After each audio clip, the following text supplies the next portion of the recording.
Welcome back mga kabady! Ngayon, ibubunyag natin ang mga pinakasikat na maling paniniwala o myths tungkol sa aircon. Totoo bang matipid patayin ng aircon kung aalis saglit?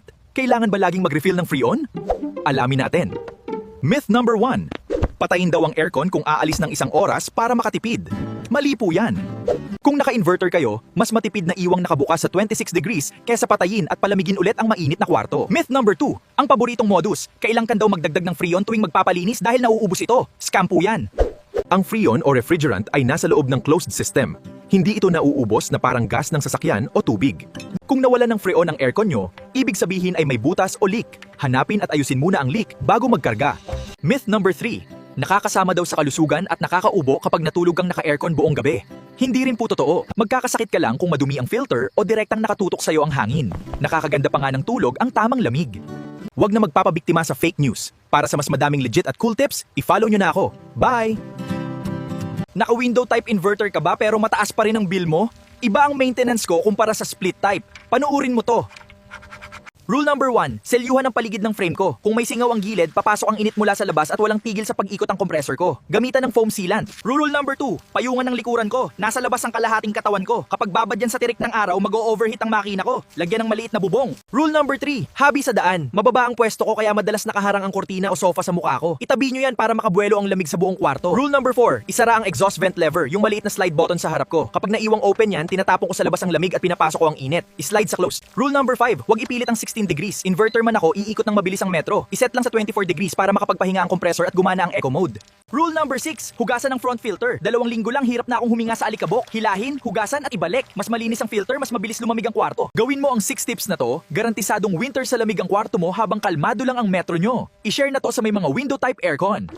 Naka non-inverter window type ka ba? Totoo ba na mas matipid kung walang patayan 24/7? Ang sagot, hindi. Para lang sa inverter yan. Kapag ginawa mo yan sa non-inverter, iiyak ka sa bill. Bakit? Dahil ang compressor ng non-inverter ay laging 100% ang takbo. Wala itong slowdown mode. Kaya kapag hindi mo pinatay, walang tigil ang higop ng kuryente mo. Paano makatipid? Una, yung thermostat mo, huwag mong isagad sa 10 o max. Hindi mas mabilis lalamig ang kwarto. Iset mo lang sa 5 o medium. Kapag nasa medium lang, mag-o-automatic OFF ang compressor kapag malamig na ang kwarto, pero tulop ang buga ng fan.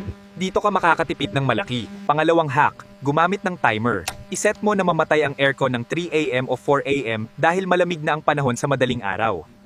Pagkamatay ng aircon, ipasalo mo agad sa electric fan. Dahil nakakulob ang lamig sa kwarto, sapat na ang electric fan hanggang umaga para presko pa rin. At syempre, inverter man o hindi, linisin ang filter tuwing ikalawang linggo. Kapag barado ako, hirap humigop ng hangin ng makina at iinit ang motor. Sundin ang thermostat at timer hacks na to, panalo ang lamig, panalo ang bulsa. I-share na to sa mga naka-non-inverter para makatipid sila. Ako ang kawawang aircon nyo. Pinapatay sindi nyo ako para makatipid sa kuryente. Mali! Mas pinapalaki nyo ang bill natin.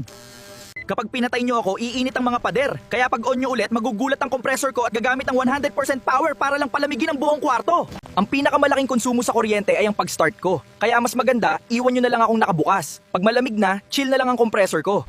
Huwag nyo akong iset sa 16 degrees agad. Hindi bibilis ang paglamig. Iset nyo lang ako sa 24 hanggang 26 degrees. Yan ang perfect sweet spot ko. Bawal ang bukas na pinto o bintana. Hindi ko kayang palamigin ang buong barangay. Pag nakapasok ang init, hindi ako makakapagpahinga. Umuubo na ako sa alikabok. Pag barado ang filter ko, hirap akong huminga kaya mas malakas ang hatak ko sa kuryente. Linisin nyo ako every 2 weeks. Tabayan nyo ako ng electric fan para mabilis kumalat ang lamig. Tapos, gamitin ang sleep timer ko para automatiko akong mamahinga sa madaling araw.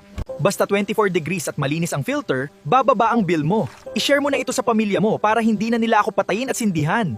Ako ang paboritong tasa ni Kuya Leo, kaso nakakahiya dahil punong-puno ang loob ko ng dark brown coffee stains na ayaw matanggal. Gusto nyo ba akong kuminis?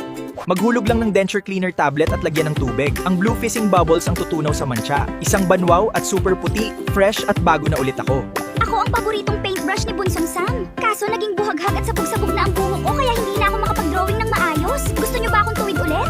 Ilulubog lang ang buhok ko sa mainit na tubig ng ilang segundo, aayusin ng init ang synthetic fibers ko. Tingnan nyo, super straight, smooth at parang bago na naman ako. Ako ang gunting sa crafting room. Kaso, mapurol na ako at ngumunguya na lang ng papel, nakaka-stress. Gusto nyo ba akong tumalim ulit? Gupitin nyo lang ang nakatuping aluminum foil, papakinisin ito ang blades ko sa friction. Tingnan nyo, super sharp at precise na ako.